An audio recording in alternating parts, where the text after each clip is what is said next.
Dans un premier temps, il nous a demandé d'enregistrer le fichier ou son nom. Pour ça, on va aller dans Fichier, enregistrer sous.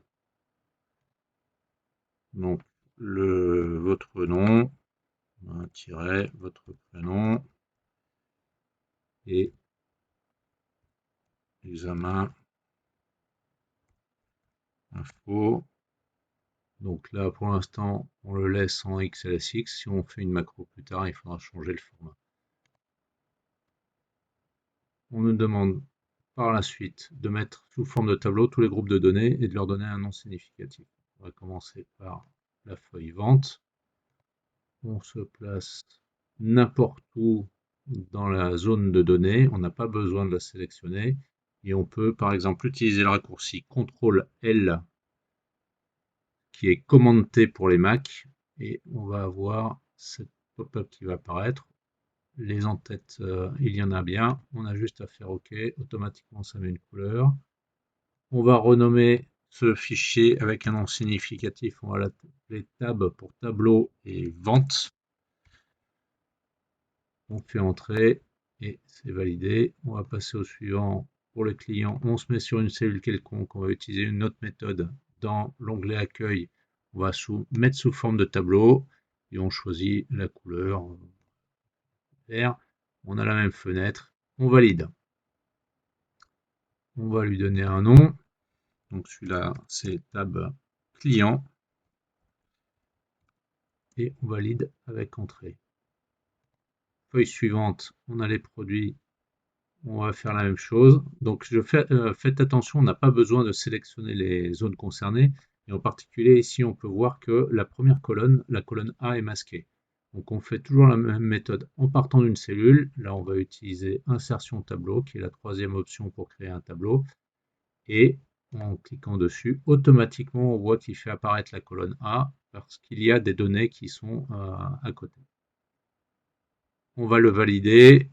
On peut changer la couleur si on veut en utilisant les styles de tableau. Et on le renomme tab pour tableau. Et celui-là, donc c'est le tableau des produits, tab produits. Entrée pour valider. Magasin, on va faire le coup du raccourci CTRL-L cette fois-ci. Et on donne un nom tab magasin. On valide avec entrée. Et pour les autres, ici, il faudra faire un tableau plus tard. On n'y est pas encore. On a fait le tour. On peut revenir sur ce qui nous est demandé pour la suite. Feuille client.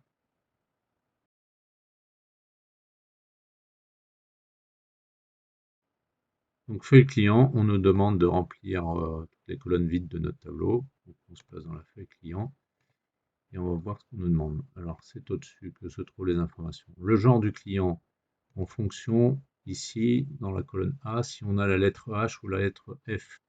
Donc on voit que c'est toujours sur la deuxième lettre que se situe le H ou le F. Eh bien, on va pouvoir utiliser une fonction stxt égale stxt de cette cellule-là en partant de la deuxième lettre et en récupérant une seule lettre.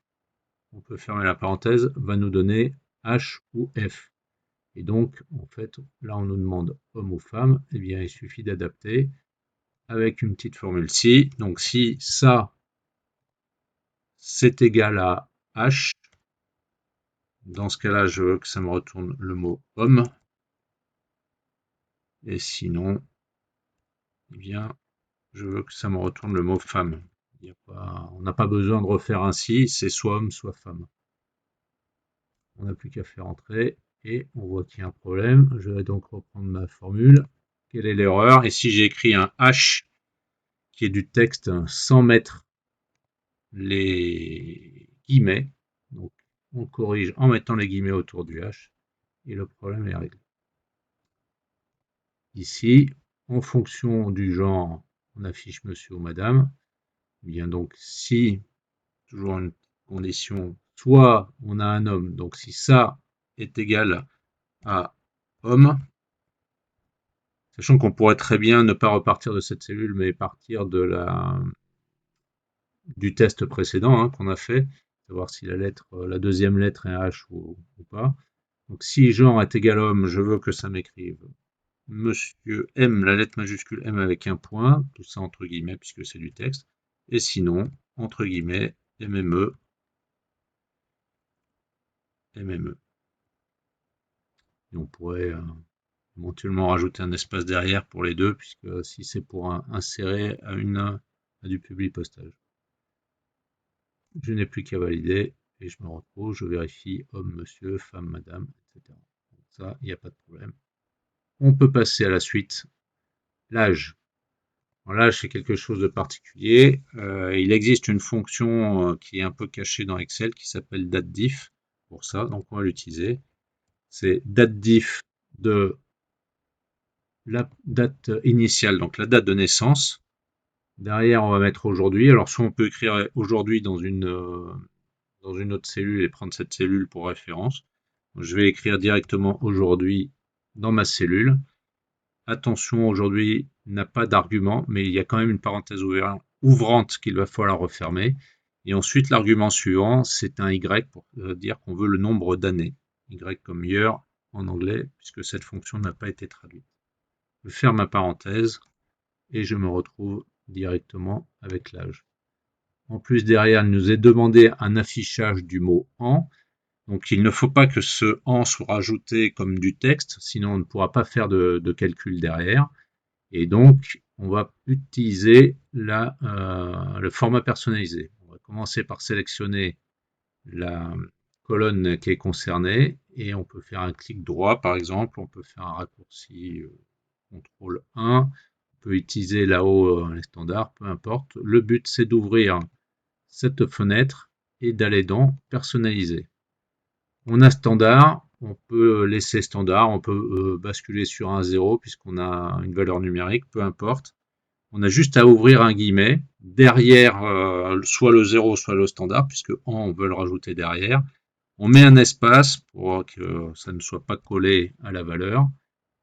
On écrit en, on remet un guillemet pour fermer, pour en dire que c'est du texte, et on n'a plus qu'à valider, et automatiquement s'affichera le mot en derrière. Si on clique sur la cellule, on vérifie, enfin non, on ne peut pas vérifier puisque c'est une formule, on peut vérifier qu'on a toujours du texte, déjà parce que c'est aligné à droite. Si je vous rappelle que si c'était aligné à gauche, automatiquement, ça voudrait dire que c'est du texte. Je peux également sélectionner plusieurs cellules ici, là j'en ai 5. Je vois que non seulement ça me met que j'ai 5 cellules qui sont concernées, mais ça me met une somme qui est 100, une moyenne qui est 20. On peut faire des calculs. C'est donc bien des valeurs numériques que l'on a, ce qui est la valeur cherchée. Pour celui-ci, la catégorie d'âge, on se retrouve avec donc l'âge qui est ici, et on va se retrouver avec le tableau qui est ici, donc catégorie d'âge. Alors c'était expliqué dans les consignes. Hein. Les catégories d'âge qu'on va prendre sont ici. Et pour pouvoir utiliser une recherche V, puisque tous les âges n'existent pas dans ce tableau, on va être obligé de rajouter une première colonne avec la valeur minimale de chaque groupe. Donc là, ici, de 20 à 30, le minimum c'est 20. De 30 à 40, le minimum c'est 30. De 40 à 50, le minimum est 40, etc. Ici, 50. Et enfin, plus de 60. Alors ça devrait être 60 ou plus pour être parfaitement exact, pour que ça commence à 60. Et donc là, on peut le mettre sous forme de tableau. Là, on peut mettre un nom quelconque, âge, début de tranche. On n'a pas besoin de le mettre sous forme de tableau. On peut très bien utiliser cette zone-là. Il faudra faire attention à mettre des dollars de manière à ce que quand on tire vers le bas, ça ne se décale pas. Je vais, sans le mettre sous forme de tableau, lui donner un nom de manière à vous montrer quelque chose de plus. Donc je sélectionne cette zone-là. On a bien en première colonne les valeurs sur lesquelles la recherche approximative va se faire, et en deuxième colonne, là où se trouve le résultat qu'on veut récupérer. Et pour donner un nom, je vais juste aller dans la fenêtre ici, et je vais appeler ça tab 4, catégorie et âge. Et je n'ai plus qu'à faire entrer pour valider. À partir de là, je vais pouvoir retourner dans mon tableau client et rentrer ma formule de recherche approximative. ici égale recherche verticale. La valeur recherchée, c'est l'âge. On le recherche dans mon tableau de catégorie d'âge.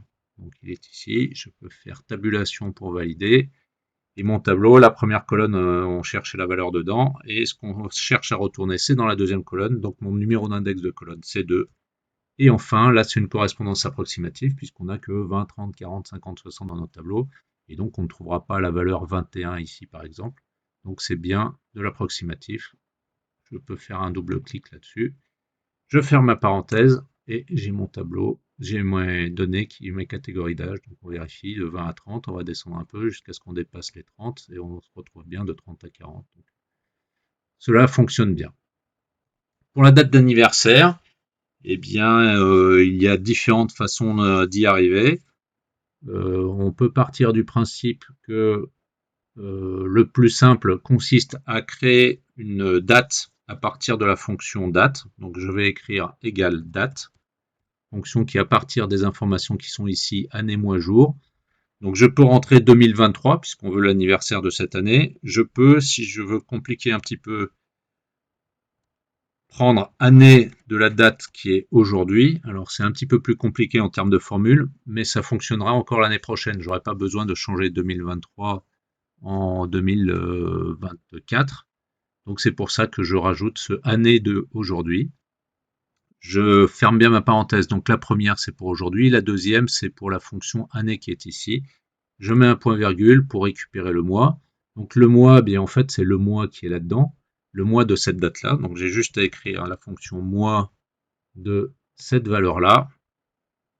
Je ferme ma parenthèse, je mets un point virgule pour passer à l'argument suivant qui est le jour. Et de la même manière qu'on a eu le mois, on va prendre le jour de la date de naissance. Là, j'ai ma parenthèse pour fermer celle de la fonction jour. Il me reste à fermer celle de la fonction date. On peut voir avec les couleurs qu'on a une parenthèse noire qui correspond à celle-là. Je fais entrer et là j'ai automatiquement ma date d'anniversaire basée sur la date de naissance. L'année étant remplacée par l'année du jour, c'est-à-dire dans un an, l'année prochaine, ça sera basculé automatiquement à 2024.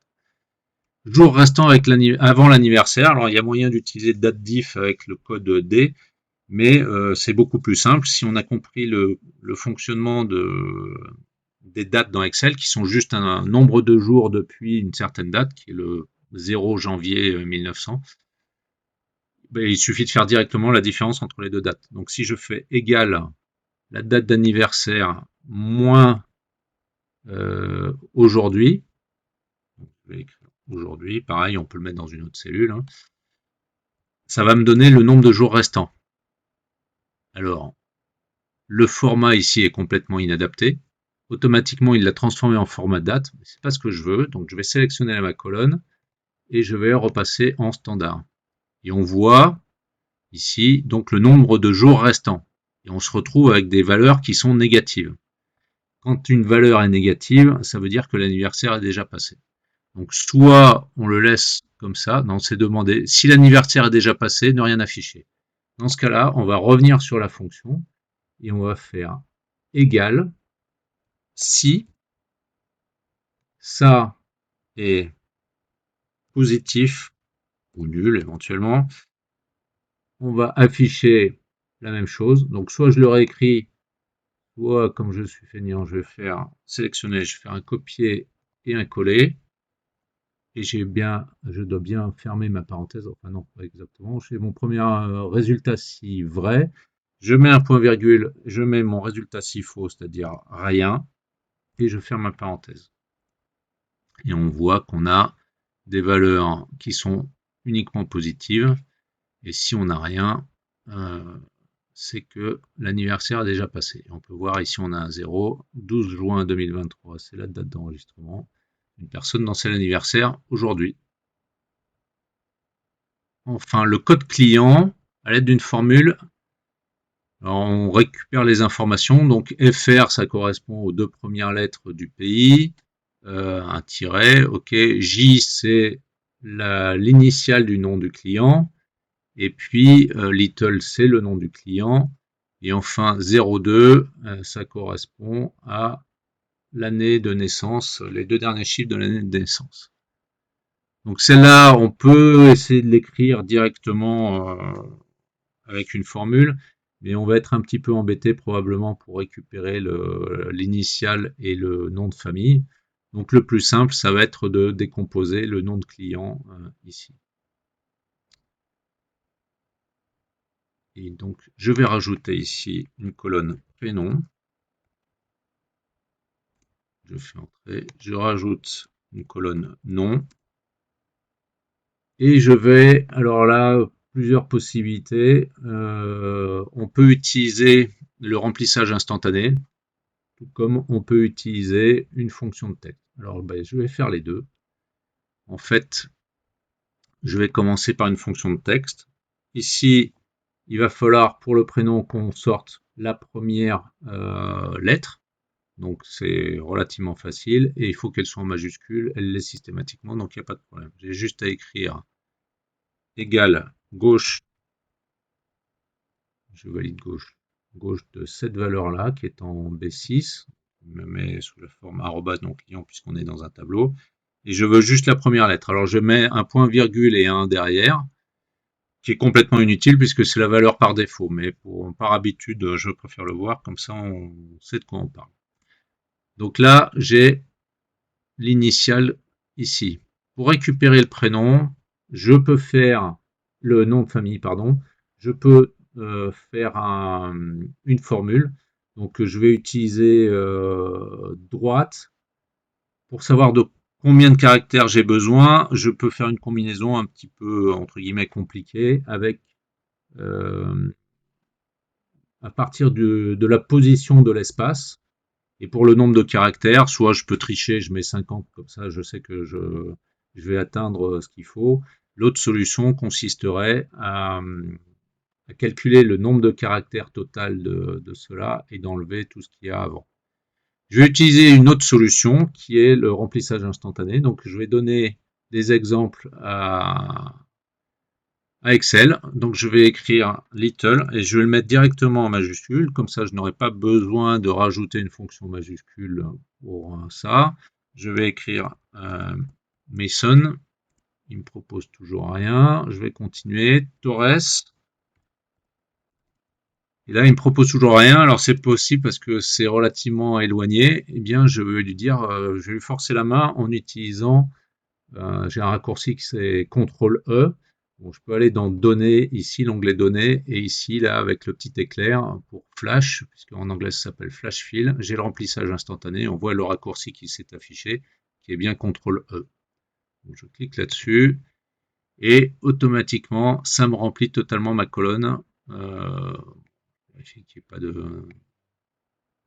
de trou, rien d'aberrant. Et à partir de ça, je vais pouvoir facilement plus ou moins, récupérer des éléments pour mon code client. Alors pour mon code client, je vais rajouter l'année, les 2 derniers chiffres de l'année, parce que si j'utilise uniquement une fonction droite, je vais vous montrer ce que ça fait. Je vais utiliser droite de la date de naissance, et pour 2 caractères, on veut les 2 derniers, je me retrouve avec 14, alors que j'espère avoir 0,2. Donc on voit qu'il y a un problème. L'explication est très simple, c'est parce que en fait, si on prend la valeur de la date de naissance qui est ici, je l'affiche là, alors ça me remet une date, mais je vais changer le format pour mettre un format standard.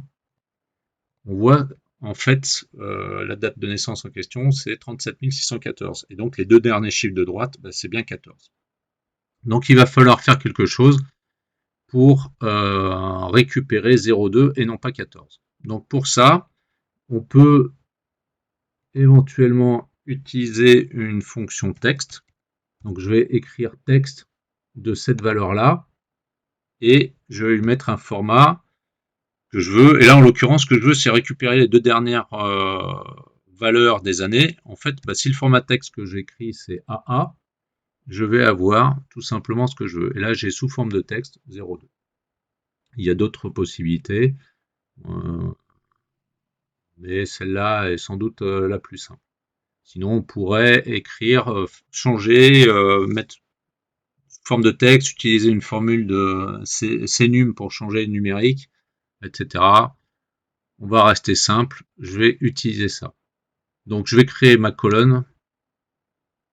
Non, la colonne est déjà créée, donc je vais récupérer ça.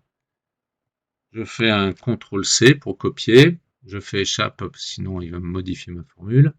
Et je colle là-dedans. Et on voit que j'ai bien des 0,2, 0,2, 0,2. Au bout d'un moment, on doit changer en 0,3. Non, c'est dans l'autre sens. On change en 0,1. Donc on voit effectivement 0,1, 0,0, puis on va passer en 99, etc. Donc on a bien ce qu'on veut. Et à partir de là, je vais écrire mon code client. Alors qui est basé sur... Donc je fais égal. Les deux premières lettres du pays. Donc gauche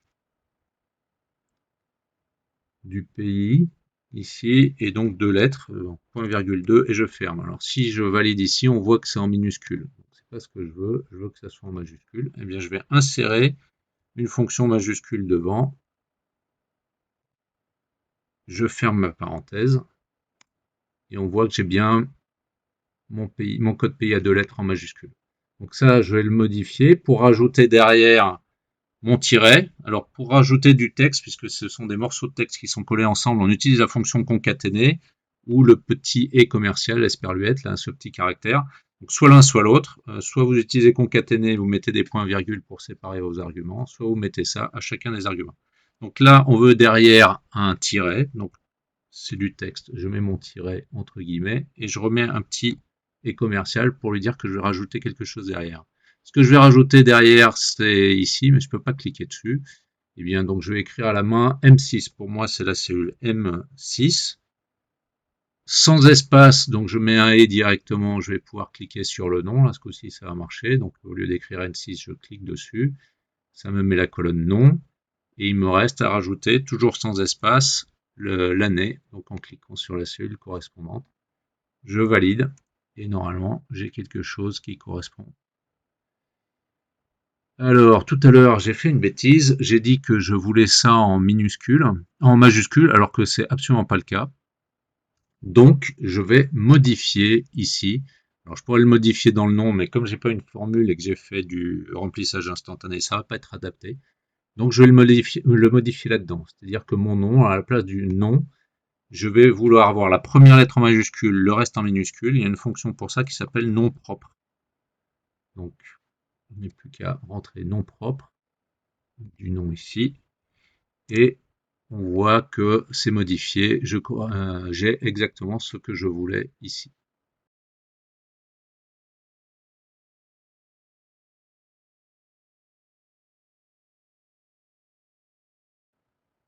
Donc maintenant qu'on a fini pour la feuille client, on revient sur les consignes. On voit que l'étape suivante, c'est la feuille vente, dans laquelle il va falloir compléter le chiffre d'affaires, les coûts, le bénéfice, il me semble, ville du magasin, tranche d'âge du client, etc. Alors la tranche d'âge du client, on l'a déjà fait, mais on va le refaire ici parce que ça va nous servir par la suite pour faire un tableau croisé dynamique, sans avoir besoin de connecter nos différents tableaux. Donc la feuille vente, c'est parti, on clique dessus. Le chiffre d'affaires, en fait, oui, c'est un nom un peu pompeux pour dire qu'on va récupérer pour le produit le prix auquel on va le vendre et on le multiplie par la quantité. Donc le prix auquel on va le vendre en fonction du numéro du produit, on va le récupérer là-dedans. Le numéro du produit, on va récupérer le prix de vente, qui est en colonne 1, 2, 3, 4, 5. Le coût sera en colonne 4, d'accord, on mémorise pour tout à l'heure. Et on peut repartir ici. Donc on fait une recherche verticale qui sera, cette fois-ci, sera exacte, puisqu'on a pas de valeur numérique, mais ça, c'est du texte. Donc ça, pardon, c'est le numéro du produit qu'on recherche. On va récupérer donc dans notre tableau produit. Donc j'ai commencé à taper tab, c'est celui-là, tableau produit. C'est l'intérêt de donner un nom significatif, on peut le retrouver rapidement sans avoir besoin de changer de feuille. Et j'ai dit que c'était dans la 5e colonne que se trouvait l'info qu'on voulait retourner. et j'ai dit que c'était une correspondance exacte. Donc je valide avec la tabulation, je ferme ma parenthèse et j'ai ici mon prix de vente individuel du produit dont la référence est ici. Donc pour avoir le chiffre d'affaires entre guillemets, je dois le multiplier par la quantité. Donc je fais multiplier par la quantité, je valide. On peut refaire exactement la même chose pour les coûts. Tout à l'heure, j'ai dit que c'était en quatrième colonne au lieu de cinquième colonne. Une solution de feignant, ça consiste à reprendre la formule qui est ici, je copie, je fais échappe pour en sortir, je me mets là, je colle avec mon raccourci CTRL-V et je change le 5 ici en 4. Je n'ai plus qu'à valider avec entrée et je me retrouve avec des montants. Là, je peux, puisque ce sont des euros, on va carrément directement ici dire qu'on veut du monétaire et ça sera fait. Donc, plutôt que du monétaire, c'est du monétaire. Donc les bénéfices, bah, c'est la différence du prix de vente, donc le chiffre d'affaires moins les coûts. Donc je clique sur égal, je clique sur mes coûts, sur mon prix de vente, mon chiffre d'affaires, et j'enlève, signe moins, par la soustraction, mes coûts.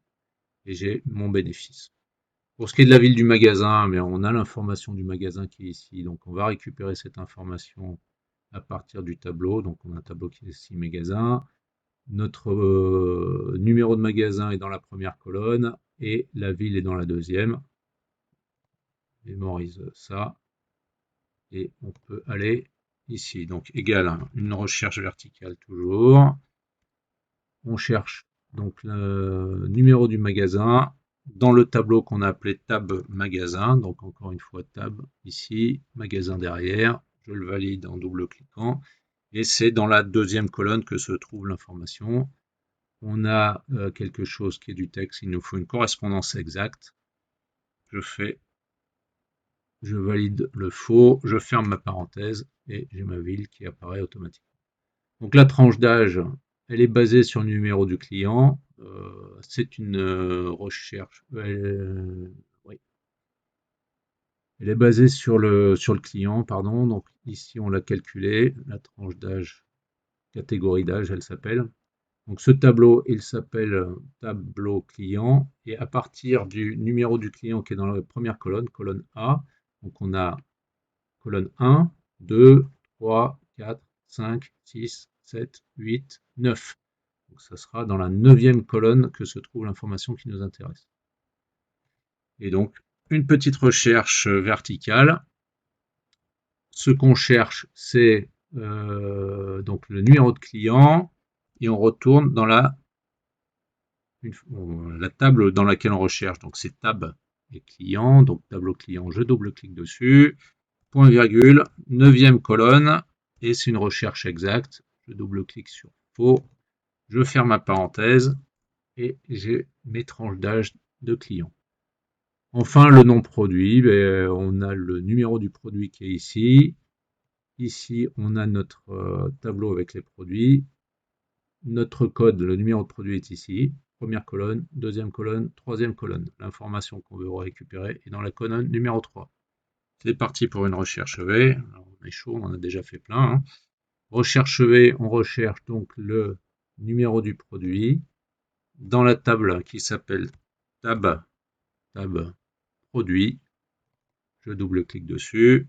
On a dit que c'était la colonne numéro 3 et c'est une recherche exacte. Je vais valider ce coup-ci avec la tabulation. Je ferme ma parenthèse et j'ai toutes mes informations sur cette page-là qui vont me servir à faire mes tableaux croisés dynamiques par la suite.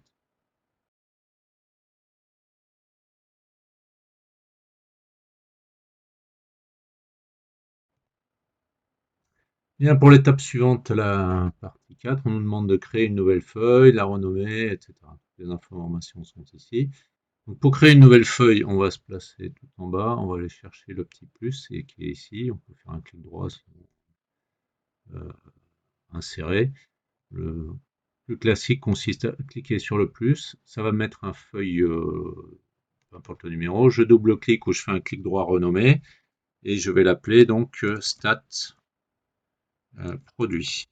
Là, on peut mettre un espace, ce n'est pas gênant. Il y a pas mal d'endroits dans Excel où on n'a pas le droit de mettre des espaces. Dans ce cas-là, on met le tiret du bas, un underscore, et ma feuille, je vais la rapatrier ici.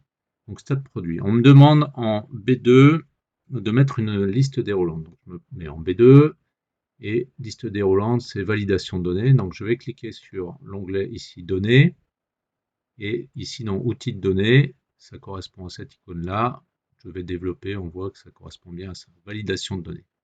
Donc là, c'est une liste, et la liste, la source, eh bien c'est dans les produits, la liste de produits qui se trouve en colonne C. Donc comme j'ai un tableau pour tout sélectionner, il suffit que je mette ma souris de manière à avoir la petite flèche noire ici, je clique dessus et j'ai juste à faire entrer ou OK pour valider.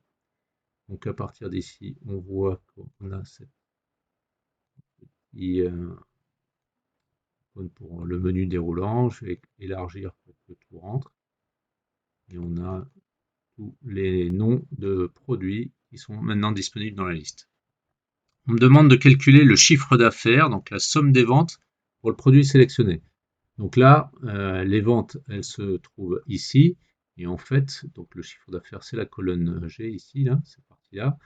Et il faut que je fasse donc la somme de tout ça, mais uniquement quand le produit correspond à ce qui est ici, là. Donc je vais repartir ici et je me retrouve avec une formule. Donc c'est la somme dans le cas où, donc une somme si le produit correspond. Donc je vais faire égal somme. Dans ce qui m'est proposé, j'ai le somme si ici. Alors je pourrais également utiliser somme si ensemble, mais il n'y a qu'une seule condition, donc ce n'est pas nécessaire. Et ensuite j'ai plage, le critère et la plage sur laquelle on fait la somme. Et entre crochets, pour dire que c'est facultatif, c'est dans le cas où la plage sur laquelle on fait la somme est la même que celle-là. Ici, ce n'est pas le cas, je vais donc devoir définir mes trois arguments. Ma plage, où s'applique le critère? Le critère, c'est le côtelé rond. Et bien, ma plage où s'applique le critère en question dans mes ventes, c'est le nom du produit. Donc, je la sélectionne. Je vais mettre un point virgule. Je vais écrire B2 puisque c'est dans B2 que se trouve mon critère. Je remets un point virgule. Et on a dit que c'était sur le chiffre d'affaires. Et bien donc j'ai juste à rajouter ici la colonne chiffre d'affaires. Je ferme ma parenthèse et j'ai ici, alors c'est pas très joli comme ça, donc on va le mettre en format monétaire. Les chiffres après la virgule, comme on a une valeur qui est assez élevée, on va pouvoir s'en affranchir. Donc pour ça, j'utilise le décalage de la virgule. Et on va vérifier que quand je change de produit, eh bien le montant évolue. Donc c'est normal. Juste à mettre devant chiffre d'affaires. Et puis voilà. On me demande également la somme des coûts pour le produit sélectionné. Alors c'est exactement pareil. Et juste ici, il faut que je change le chiffre d'affaires par la somme des coûts. Soit je le réécris, soit je fais un copier-coller. Soyons fous. Je vais même mettre une somme si ensemble pour vous montrer une autre fonction. Donc on va utiliser somme si ensemble. Comme la structure est très légèrement différente, en effet, dans la somme si ensemble, on va commencer par la plage sur laquelle on fait la somme, et seulement après, on va rentrer les critères, 2 par 2, plage critères et critères. Donc la plage somme ici, eh bien, elle est dans vente. On fait la somme sur les coûts. Donc je sélectionne cette plage-là. Ensuite, ma plage sur laquelle on a le produit, donc c'est non produit, et le critère, ben, c'est toujours B2. Donc je le rentre à la main B2 plutôt que de le sélectionner sur la cellule. Alors là, on va faire un petit, on va recopier la mise en forme. Donc j'utilise ça et je clique dessus. Donc là, ce sont les coûts.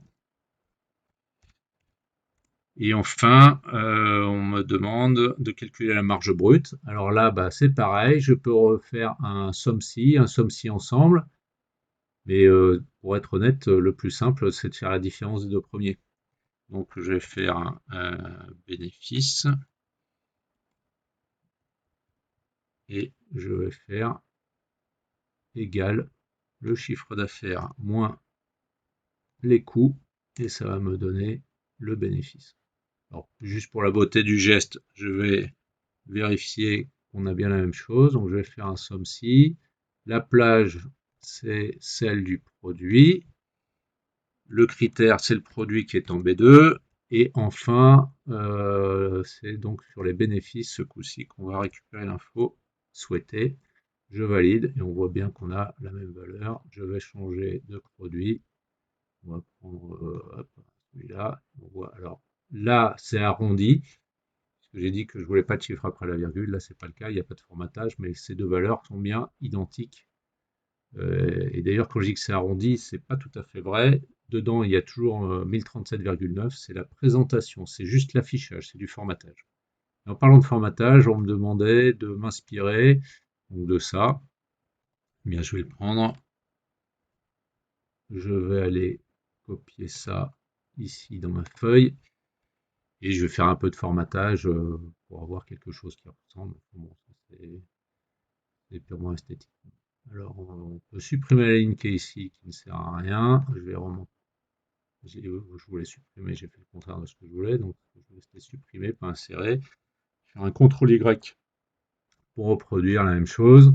Ensuite, on peut mettre des couleurs dans accueil. On va en retrouver ici, on peut mettre un peu ce qu'on veut. Ici, si je veux que avoir du rouge, du gras, bleu un peu plus foncé, etc. Là, ici, on veut du gras souligné, etc. Enfin, il y a tout ça, on veut que ça soit centré d'ailleurs. Euh, Là, j'ai pas la couleur de fond. On va mettre une couleur de fond foncé, la même que pour. Alors j'ai mis bénéfice en fait, ouais, c'est marge brute, on va changer ça.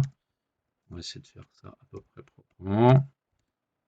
On voit qu'il y a deux points derrière, on va les rajouter. Ou pareil, ici, je vais rajouter les deux points. Chiffre d'affaires, même combat, je rajoute les deux points. Alors par contre, on voit qu'ici, là c'est du noir. Mettons du noir pour être cohérent avec ce qui est à côté. Ici, on voit que c'est centré, ça n'est pas centré, c'est aligné sur la droite. Donc on va aligner sur la droite. On va devoir ici le mettre au milieu. On accueille et aligner. Milieu. On a à peu près fait le tour. On peut élargir ici un peu. Alors, oui, j'ai mis CA, pas CA pour ce produit, etc. Et la seule chose qui manque ici, c'est du gras. Donc on va le mettre en gras. Et puis voilà, on n'est pas loin de la vérité de ce qui nous était demandé. Et donc, si je prends le pull côtelé camionneur, on va voir si je le trouve déjà. Pull côtelé col camionneur, on voit les montants qui correspondent. Effectivement, on a bien la même chose.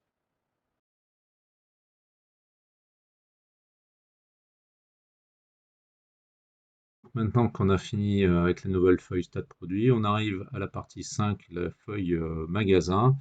On va devoir ajouter dans notre tableau un nouveau magasin à Nice, code postal 06005. Donc ça, et dont le code magasin est le A104. Donc on va sur notre feuille magasin, on rajoute le A104. Pour agrandir le tableau, ça se fait automatiquement, le simple fait d'enregistrer une nouvelle entrée. Donc là, on a dit que c'est à Nice que se trouve le magasin. Le pays, c'est France. Là, c'est simple. Et le code postal, on a dit que c'était 06005. Donc je vais taper 06005. Et quand je fais entrer, on voit que le 0 disparaît. Donc là, une particularité, c'est dans le formatage que ça se passe. Il faut utiliser un format personnalisé, plus exactement un format spécial. Donc je vais aller dans le format de cellule et j'ai ici, juste au-dessus de personnalisé, un format spécial dans lequel on trouve les numéros de téléphone, numéros de sécurité sociale, etc. Et en particulier le code postal. Donc, je vais juste double-cliquer dessus. Et maintenant, on voit que notre 0 est bien affiché devant. Cela a été relativement simple.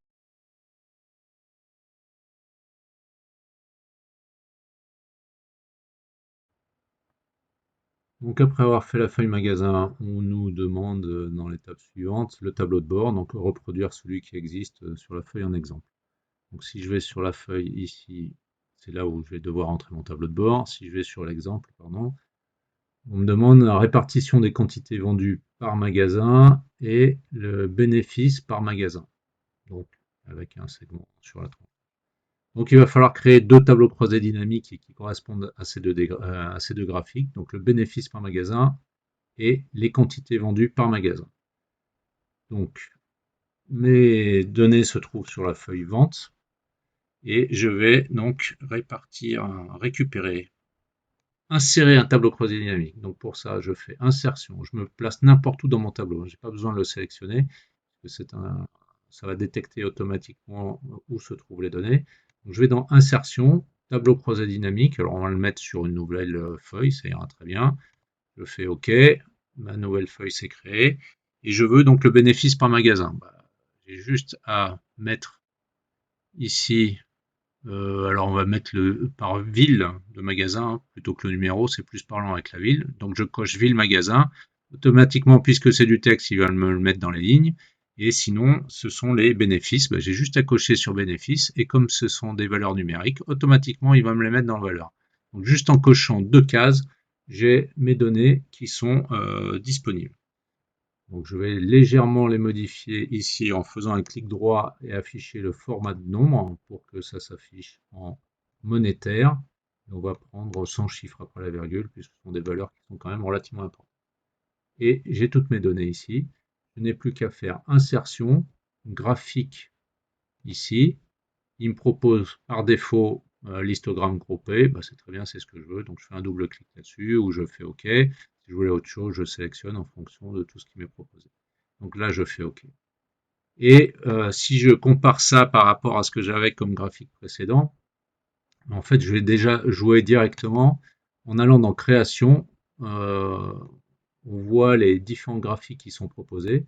Et donc, si je fais le tour, je regarde, voilà, j'avais quelque chose qui ressemblait à ça. Il va falloir légèrement l'adapter, mais c'est celui qui se rapproche de ce qu'on me demande de faire. Donc, je clique là-dessus et c'est validé. Je peux déjà le couper et aller le coller dans mon tableau de bord. Donc, je vais me mettre tout en B6, je fais CTRL V. Et puisque c'est mon tableau de bord, je vais aller dans Affichage pour me débarrasser du quadrillage. Donc pour ça, Affichage, je décoche la case quadrillage et ça me permet d'avoir quelque chose de plus propre. Et je mettrai mon prochain graphique ici. Alors celui-là, je vais déjà commencer à travailler sur ce graphique-là. Parce que si je prends mon exemple, donc j'ai le titre qui s'appelle bénéfice par magasin, j'ai les données qui sont ici, je n'ai pas d'axe, je n'ai pas de traits horizontaux, je n'ai pas de total inutile sur le côté, là, puisqu'on n'a un seul jeu de données, donc on va s'en débarrasser. Je clique dessus pour le sélectionner, je fais supprimer. Même chose ici, je supprime. Pour les boutons, je vais faire un clic droit et cliquer sur masquer tous les boutons. Et enfin, ici, le titre, eh bien, je vais lui donner le nom qui est bénéfice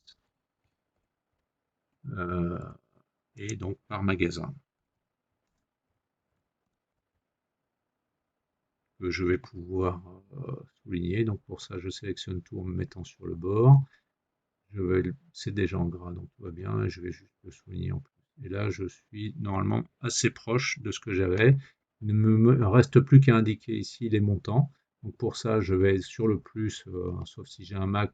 Il va falloir que j'aille dans Création, peut-être en faisant un clic droit. Et sinon, dans Création, ici, ajouter un élément graphique. Là, je vais le faire directement à partir du plus et je vais afficher mes étiquettes de données. Par défaut, il me les met en haut. C'est parfait, c'est ce que je veux. Pour que ça soit un peu plus lisible, je vais les sélectionner et les passer en gras, voire un tout petit peu plus gros. Je vais faire la même chose pour mes noms de ville ici. Je le sélectionne, je retourne dans l'accueil en gras et écrit en un petit peu plus gros. Ce graphique est terminé. Il va falloir que j'aille chercher le suivant. Donc je reviens sur mon exemple. Ce sont les quantités vendues par magasin sous forme d'anneaux. Je vais partir Alors là, il y a un petit défaut. Là, j'ai gardé feuille 3. C'est quelque chose que je n'aime pas bien faire d'habitude. Donc, je vais le renommer en mettant TCD et puis par magasin. Donc, TCD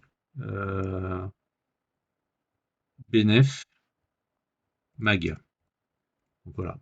TCD des bénéfices par magasin. Ça va me servir quand je vais faire mes connexions de rapport plus tard. Avoir un nom qui me permettra de savoir ce que je relie à quoi. Donc là, c'est facile. Il y aura que 2 tableaux croisés dynamiques. Il n'y aura pas de confusion possible. Mais ce n'est pas toujours le cas.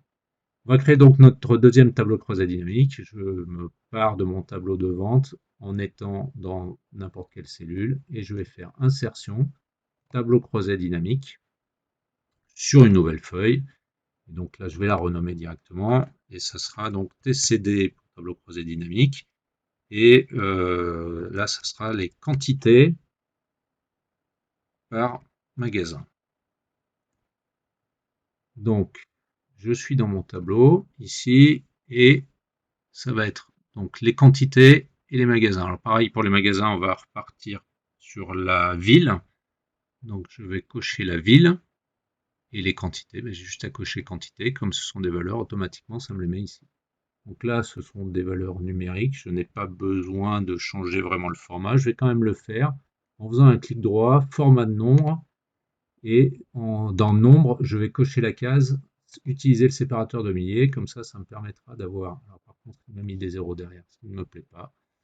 Donc je retourne sur mon format de nombre et je remets ça à 0 ici. Voilà. Mon but c'était d'avoir le séparateur de milliers. C'est un peu plus facile de lire un chiffre, un nombre pardon, quand il y a beaucoup de chiffres. Et je vais insérer derrière mon graphique. Donc là, je passe là-dedans. Là, je sais que c'est un graphique en anneau que je trouve là-dedans. Juste à cliquer sur anneau. Et c'est parti. On va retourner sur création et trouver quelque chose qui ressemble à peu près à... c'est peut-être celui-là, il faudra que je retourne sur l'exemple. Et je vais sur l'exemple. Et l'aspect, ouais, c'est quelque chose d'un peu pastel. Mais par contre, ça n'est pas assuré. Donc, mon graphique est ici dans TCD quantité par magasin. Je vais sur création. Et dans mes styles, ça ressemble beaucoup à ça. Donc, je vais cocher là-dessus. Et puis, je vais adapter. Donc, je vire mes boutons en faisant masquer tous les champs. Le titre ici, on va le modifier. Ça, on me demande, c'est normal de l'avoir. Ok, bon, je vais prendre mon graphique, donc CTRL X, et je vais le jeter dans mon tableau de bord. Donc, je vais le mettre ici. Ils vont être ils se chevauchent. Alors on peut enlever les contours en cliquant ici et puis en allant dans création, dans format pardon plutôt, et on peut supprimer les contours, faire sans contour. Ici je vais faire pareil. Donc format, contour, sans contour. Ça permet d'avoir quelque chose. C'est une question d'esthétique, hein. On aime ou on n'aime pas. Alors, exemple, donc c'était répartition des quantités par magasin, ici, et on avait des étiquettes de données dans lesquelles on avait plusieurs informations, les quantités et le pourcentage. On va faire ça. Donc ici, c'est la répartition des quantités par magasin. Donc, hop, on peut feuiller aussi, on peut passer en gras. C'est pas la même police, donc par rapport à celui-là, c'est pas idéal. Ouais. Ça, je vais l'agrandir aussi, donc je vais dans accueil, je vais le mettre en gras, et l'agrandir un peu pour que ça se lise plus facilement. Donc comme on avait maintenant nos étiquettes de données à rajouter, donc je vais aller sur le plus ici, cocher étiquette de données. Donc ça me le met par défaut, et ça me met juste les nombres. Et moi je veux les nombres et les pourcentages. Eh bien pour afficher les éléments qui sont ici, je peux faire juste un double clic sur ce que je veux changer, donc, et ça m'ouvre cette fenêtre ici. Donc ici, j'ai les valeurs qui sont affichées, et bien je vais cliquer sur pourcentage et ça me rajoute les pourcentages. Et on voit qu'ils sont l'un à côté de l'autre, avec un séparateur qui est un point virgule. Sur mon exemple, c'était un retour à la ligne, mais je vais cocher ici nouvelle ligne, et puis voilà, on va le passer en gras, toujours pour que ça soit un peu plus visible, éventuellement l'agrandir. Je crois que ici on trouvait que sur fond bleu c'était pas très lisible, eh bien il suffit de éventuellement de changer la couleur. Donc là je clique, j'ai sélectionné tout, je clique une deuxième fois. Là si je veux changer la couleur, eh bien je vais dans accueil et ici je peux mettre une couleur un peu plus claire, donc qui me facilitera la lecture des chiffres dessus. Et on a fait à peu près le tour. Il va nous rester à créer un segment. Donc pour créer le segment, on va le faire à partir d'un de ces deux graphiques. Alors on en prend un au hasard. Je prends celui de gauche par exemple. J'ai sélectionné mon graphique. Je vais aller dans Analyse. Et là, j'ai inséré un segment. Je vais insérer mon segment. Le segment me demandait de le faire par tranche d'âge. Eh bien, je coche tranche d'âge, je fais OK. Et mon segment, il était horizontal en dessous. Bien, je vais prendre quelque chose qui est à peu près la même taille, là, en utilisant les petits points. Par contre, on voit que, il va falloir répartir les différentes possibilités horizontalement. Pour ça, je vais dans l'onglet ici, segment, et dans les colonnes, eh bien, pour l'instant, j'ai tout sur une colonne, mais je vais pouvoir augmenter ça, et on met tout sur 5 colonnes, puisque j'ai 5 possibilités. Je peux réduire ici un petit peu. Si je veux changer le segment ici pour avoir quelque chose d'un petit peu plus clair, etc., ou plus foncé, pareil, j'ai les styles, j'ai la possibilité de jouer un peu dessus, quelque chose comme ça. Et ensuite, sur mon exemple, j'avais de 50 à 60 ans, je peux cocher dessus et vérifier que les valeurs correspondent à peu de choses près. C'est pas tout à fait le cas. Ici sur Lyon, je dois avoir une vente en moins. Il y a eu peut-être une modification légèrement des valeurs, mais l'ordre de grandeur est correct. En revanche, on voit que si je change, il n'y a que ce graphique qui bouge et pas l'autre. Et bien pour ça, il va falloir que je connecte mon segment à ce graphique-là. Pour ça, je me mets sur le segment, je fais un clic droit et je vais dans connexion de rapport. Donc là, ce que je disais tout à l'heure, j'aimais bien renommer les feuilles, ou on peut renommer les tableaux croisés dynamiques, parce que quand on en a beaucoup, on sait ce qu'on doit connecter. Là, c'est facile, il y en a que deux, c'est juste l'autre. Et maintenant, je fais le test, on voit que ça bouge effectivement sur les deux graphiques. Et voilà, on a fait le tour de ce qui était demandé pour le tableau de bord.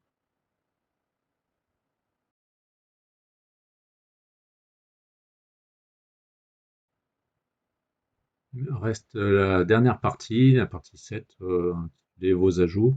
Donc là, je vais vous en montrer rapidement trois.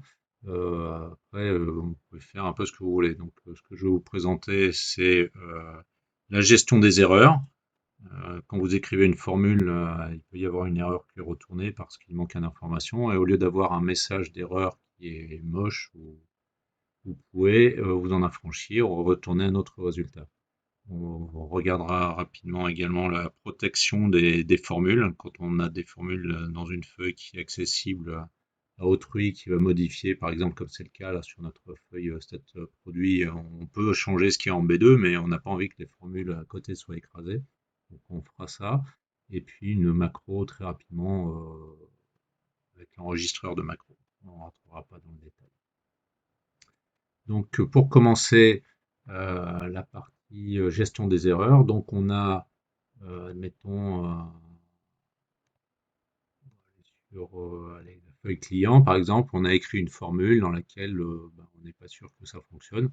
Donc en particulier, c'est souvent sur les recherches qu'on peut avoir quelque chose, un problème, ou alors éventuellement en formule avec des signes. Alors là, je suis en train de regarder ici, on a une recherche qui est ici. Donc, admettons qu'on pense qu'il y ait peut-être un problème, qu'on se retrouve avec un âge, quelque chose qui ne ressort pas. Notre formule est bonne, mais notre tableau a été mal rempli. Eh bien, je vais pouvoir ici mettre un si non disponible. C'est-à-dire que ça me retourne une erreur dièse n slash a, enfin n divisé a, qui veut dire non disponible, en anglais not available, c'est pour ça le NA. Pour s'affranchir de ça, au lieu d'avoir ça qui est écrit, et ben on va mettre un si non disp. On a notre recherche qui va retourner ce qu'elle doit retourner. Et on dit s'il y a une erreur, au lieu de retourner le dièse NA, on veut que ça retourne, par exemple, vérifier, données, tableau, par exemple, où on peut se mettre dièse dièse pour ne rien avoir du tout. Là, par exemple. je fais ça, et en admettant que ici, au lieu d'avoir 20 ans, parce que notre tableau il commence à 20, si le résultat était 15, et bien là, on se dit, bah, le tableau, en fait, il ne faut pas commencer à 20 ans, il faut qu'il commence avant. Donc voilà, c'est gestion d'erreur. Ici, on va revenir en arrière, supprimer ça. Cette gestion d'erreur pourrait être faite également avec une formule qui s'appelle si erreur, qui elle va couvrir toutes les erreurs possibles et imaginables. Là, je vais l'écrire devant juste pour vous montrer, même si ça apporte vraiment pas grand-chose. Donc, si erreur, on l'a qui est ici, et il y a juste à rajouter pareil ce qu'on veut derrière. Donc là, on va mettre rien du tout, c'est-à-dire guillemets, guillemets, et je vais fermer. Et après, ma date d'anniversaire, alors je ne sais pas comment, admettons, je vais faire une erreur volontaire. Là, par exemple, si j'écris année avec 3 N, ça ne peut pas fonctionner. Eh bien, au lieu de me retourner une erreur, comme j'ai mis la gestion avec mon si erreur, ça me retourne rien du tout. Ce qui est pas du tout adapté, puisque en fait, justement, là, s'il y a une erreur, on a envie de le voir et pour pouvoir la corriger, puisque l'erreur est dans la formule et non pas dans les données. Donc ça, c'était pour la gestion des erreurs. On va voir, comme je vous le disais, pour les stades produits, faire une protection des formules. Donc on a 3 formules qui sont ici, et on n'a pas envie qu'on puisse les changer. Donc on va mettre quelque chose qui me permette sur cette feuille-là de modifier uniquement cette valeur-là. Par défaut, les cellules sont protégées. Celle-là, il va donc falloir que je la déprotège. Je la sélectionne, je vais faire un clic droit et aller dans format de cellule. Et ici, dans protection, je vais décocher la case verrouillée.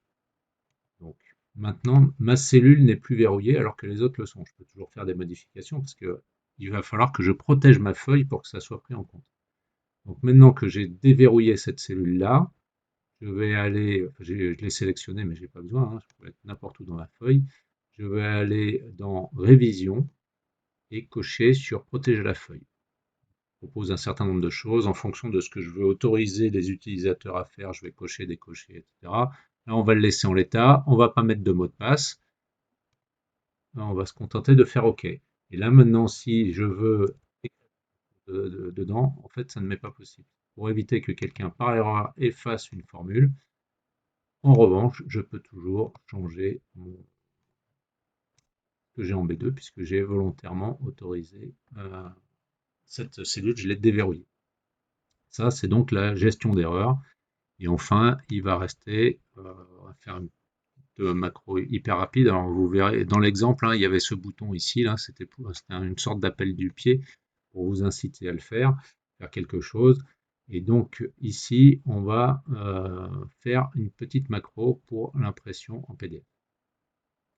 Donc, mon impression, je peux déjà la préparer en amont, c'est-à-dire que je vais dire que la zone que je veux imprimer, c'est celle-là. Alors, peut-être un peu plus. J'ai mon segment qui dépasse. Bon, c'est pas grave, il manquera des bouts de segment, enfin peu importe. Je sélectionne cette zone-là et je vais aller dans la mise en page et définir la zone d'impression. Pour ça peut être fait également au moment où on lance l'impression. Donc, si je vais dans Fichier et Imprimer, j'ai accès à tout un tas. Là, par exemple, ça ne me va pas du tout. Hein. Je veux quelque chose qui soit en paysage parce que c'est plutôt horizontal. Et je veux quelque chose qui rentre intégralement dans une seule page. On voit ici que ça dépasse un peu à droite. Eh bien, on va ajuster toutes les colonnes à une seule page. Et on voit que là, maintenant, on a quelque chose de propre.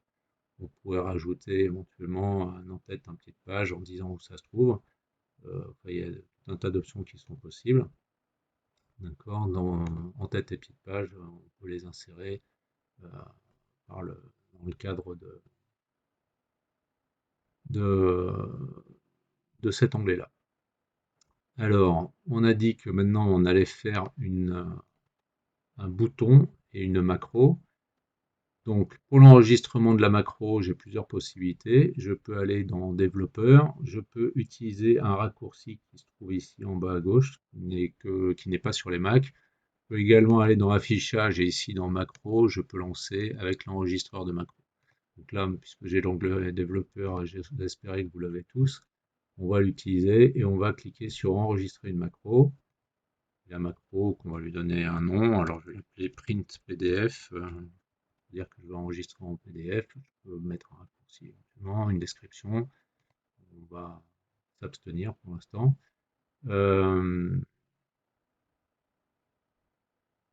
un message comme quoi il faut que j'enregistre sur un fichier prenant en charge les macros. Alors ça, je pense que je dois pouvoir le faire après. Je ne sais pas pourquoi j'ai ce message avant, c'est une première. Peu importe. Donc maintenant, je vais faire accueil, pardon, fichier et aller sur imprimer. Définir que je veux imprimer en PDF. Toute la mise en page, elle a déjà été faite, elle est mémorisée. Je n'ai qu'à appuyer sur le bouton imprimer, lui donner un nom, porte. Ça va se mettre où on veut sur le bureau, enfin on définit où on veut que ça se passe, et c'est fait. Et on a juste à arrêter l'enregistreur. Donc l'enregistreur, je peux l'arrêter avec le bouton ici, je peux retourner dans développeur et arrêter l'enregistrement, et c'est terminé. J'ai pas besoin de faire quoi que ce soit de plus, c'est enregistré. Maintenant, je vais créer un bouton. Pour ça, je peux prendre une forme, je peux insérer une forme n'importe laquelle. Je peux aller sur développeur ici, donc faire insérer et un bouton. Ça, c'est la forme classique. Quelqu'un qui a l'habitude d'Excel et des macros, si vous mettez un bouton qui ressemble à ça, il sait que c'est une macro. Là, on va lui donner un nom, imprimer en PDF. Et on a juste à cliquer en dehors pour le valider. Bon, on pourrait faire quelque chose de plus esthétique, aller dans insertion, mettre une image, une icône et tout. Alors, je vais aller cliquer dans les icônes. Je ne sais pas si les Mac ont accès à ça. On a tout un tas. Je vais commencer par écrire imprimer, impression, imprimante. Imprimer, et il me propose un certain nombre de choses. Bah, je peux choisir voilà, un dessin d'imprimante, donc celui-ci, et je fais insérer, ou je vais faire un double clic. Et même à partir de cette forme-là, là, même combat, je peux faire un clic droit, je vais affecter une macro, je peux affecter la même macro. Voilà, j'ai deux boutons. Un qui est explicite, marqué imprimé en PDF. L'autre, c'est un peu plus exotique, plus joli, mais le résultat est le même. Au final, ce qu'il est important de faire, c'est que derrière, il va falloir que je fasse un enregistrer sous. Alors, a priori, je dois pouvoir le faire via ce bouton. Sinon, c'est dans Fichier, hein, enregistrer sous. Pas besoin de changer, il s'appelle toujours pareil. En revanche, c'est ici qu'il va falloir que je sélectionne un classeur Excel prenant en charge les macros, donc avec une extension XLSM pour macro. Et là, je fais enregistrer. Et normalement, j'espérais que ce message aurait disparu. Voilà, il a disparu puisqu'il n'y a plus de problème. Et là, on a fait le tour, on a un fichier qui est relativement complet et qui prend en compte à peu près tout ce qu'on nous demandait.